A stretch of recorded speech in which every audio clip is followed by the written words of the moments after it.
영원한 테마이다. 고대 그리스 시대부터 줄곧 이어져 온 물음이다. 그리스인의 지혜를 빌리자면 인간은 관뚜껑을 덮을 때까지 행복한지 아닌지 알 수 없다. 일생의 대부분을 풍요롭게 산 사람도 마지막에 재해로 모든 것을 잃고 죽을 수도 있으니까. 루마니아의 독재자 차우셰스쿠 부부는 손이 묶여 법정에서 끌려나가 기관총으로 처형됐다. 이라크의 독재자 사담 후세인은 교수형에 처해졌다. 소련의 푸틴이 행복할지 불행할지는 관뚜껑을 덮어봐야 알 수 있을 것이다. 늙어서 은퇴로 내몰린 이후에도 행복한 사람들은 거의 없다. 이명박 전 대통령과 박근혜 전 대통령을 행복한 사람들이라고 부르는 사람은 거의 없을 것이다. 네로 황제의 명령으로 스스로 자살을 택한 세네카는 행복에 관해 이렇게 말했다. 인간의 행복은 절대로 배부름에서 오지 않는다. 그것은 가축과 짐승의 즐거움이다. 따라서 즐거워하는 방법을 배워라. 진정한 행복은 진지한 일이라는 사실을 잊지 마라. 인간사 우여곡절을 생각하면 어쩌면 태어나지 않는 것이 가장 행복한 것인지도 모른다. 하지만 우리는 살아있다. 살아있는 인간에게 행복이란 무엇일까? 아리스토텔레스라면 인간의 최고 목적이라고 말했을 것이다. 그는 인간의 첫째 목적이 행복해지는 것이라고 생각했다.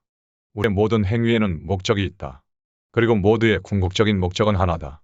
인간은 모두 행복을 지향한다. 아리스토텔레스는 이것을 최고선이라 부른다. 인간은 자신이 행복해지기 위해 살아야 하고 그것이 윤리적 삶의 목적이다.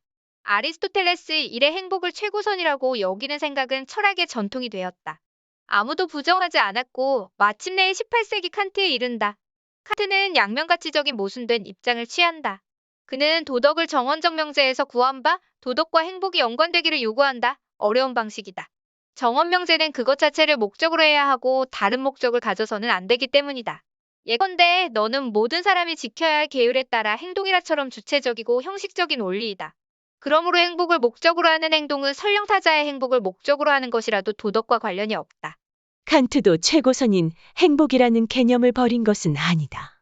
인간의 목적이 스스로의 행복에 있다는 점을 부정하지도 않았다. 도덕적으로 살아가는 것과 행복해지는 것을 어떻게든 연결짓고 싶었던 그는 신학에 접근한다. 신의 존재를 통해 인간의 궁극적인 행복을 보장받으려 한 것이다. 하지만 속임수를 쓰면 복잡해진다. 인간은 행복을 목적으로 하지 않으면서 도덕적으로 살지 않으면 안 된다. 도덕적으로 사는 인간은 이 세계에서는 분명 행복해지기 힘들다. 하지만 정원명제에 따르는 인간은 행복해질 가치가 있는 인격이다. 신은 도덕적 인격을 내세해서 행복해지도록 할 것이고 이상적인 인간의 공민적 질서가 도래하면 도덕적인 자는 행복해질 수 있을 것이다. 물론 이러한 도덕과 행복의 일치는 신만이 실현할 수 있다.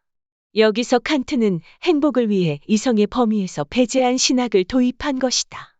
1세기가 지난 뒤 니체가 칸트의 속임수를 날카롭게 공격한다. 니체의 생각의 행복은 최고선이 아니라 힘이라는 의지에 수반되는 감정이다. 행복은 삶의 목적일 수 없다. 심리적 상태로서 힘의 의지에 따라오는 감정에 지나지 않는다고 니체는 잘라 말한다. 이런 설명에 동의하기는 힘들다. 다시 한번 그리스로 거슬러 올라가 보자. 행복이란 무엇인가? 플라톤이라면 부족한 것이 채워지는 것이라고 말할 것이다.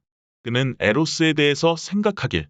아름다움을 추구하는 에로스는 아름다움이 없기 때문에 아름다움을 추구하는 것이다. 욕망은 결여된 부분을 채우려고 한다. 그리고 획득함으로써 행복해진다. 하지만 그러한 행복은 쉽지 않다. 결여된 부분이 있어야 행복을 채울 수 있다면 결여된 바가 없으면 행복해지지 못한단 말인가?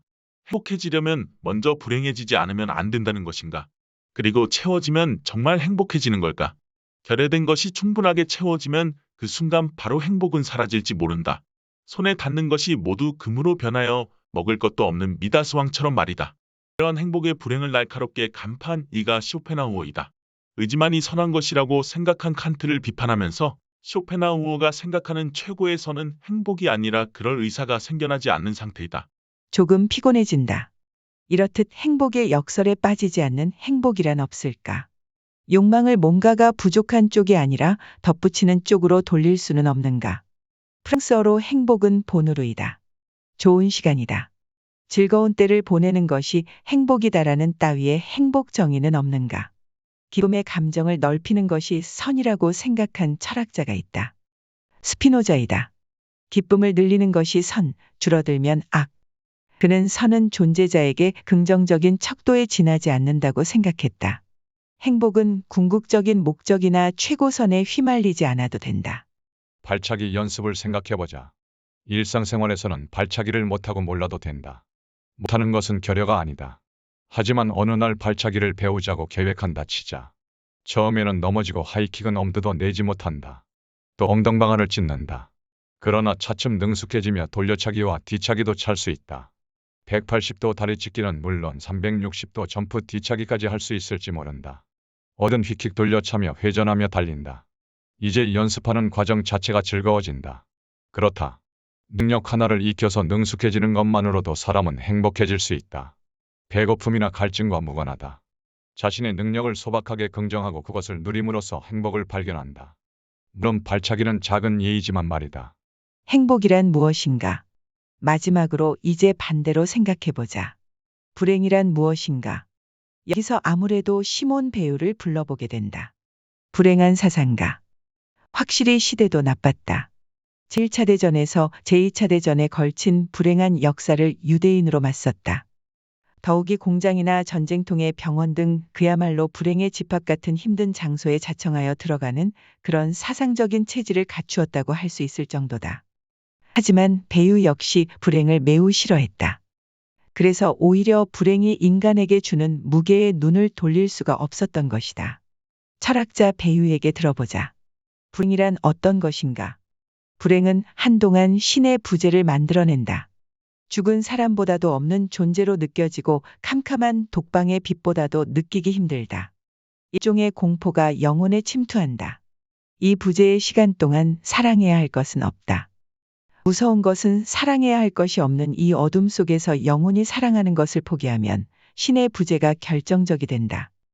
설령 영혼의 아주 작은 부분이라도 덧없이 사랑하는 것 또는 사랑하려는 욕망을 멈추어서는 안 된다. 영혼이 사랑하는 일을 그만두면 세상에 있어도 지옥에 떨어진 것이나 다름없다. 철학에서 답을 구하지 못하는 중생들에게는 종교만이 구원의 밧줄일 것이다. 그런데 천상의 낙원이라. 이것은 지상의 가난한 삶과 극단적으로 대비하기 위해 논리적으로 지어낸 것이다. 여기는 통곡과 눈물의 골짜기이고 저기는 무한한 지복이 늘 함께하는 곳이다.